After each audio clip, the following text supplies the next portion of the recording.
আজ এসএসসি অতিরিক্ত শূন্যপদ মামলার শুনানি। আজ মামলার শুনানি আছে সুপ্রিম কোর্টে। সুপ্রিম কোর্টের প্রধান বিচারপতির এজলাসে এসএসসি নিয়োগে ৬,০০০-এর বেশি অতিরিক্ত শূন্যপদ তৈরি করে শিক্ষা দপ্তর।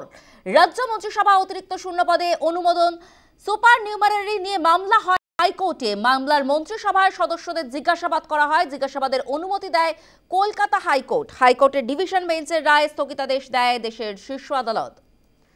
আজ এসএসসি অতিরিক্ত শূন্যপদ মামলার শুনানি সুপ্রিম কোর্টের প্রধান বিচারপতির এজলাসে। এসএসসি নিয়োগে ৬,০০০-এর বেশি অতিরিক্ত শূন্যপদ তৈরি করে শিক্ষা দপ্তর।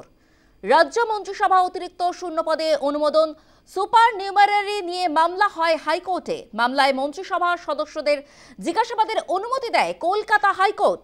হাইকোর্টের ডিভিশন বেঞ্চের রায়ে স্থগিতাদেশ দেয় দেশের শীর্ষ আদালত। আজ এসএসসি অতিরিক্ত শূন্যপদ মামলার শুনানি সুপ্রিম কোর্টের প্রধান বিচারপতির এজলাসে।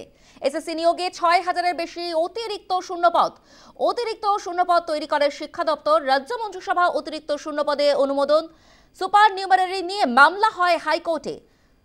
মামলায় মন্ত্রিসভার সদস্যদের জিজ্ঞাসাবাদের অনুমতি দেয় কলকাতা হাইকোর্ট। হাইকোর্টের ডিভিশন বেঞ্চের রায়ে স্থগিতাদেশ দেয় দেশের শীর্ষ আদালত।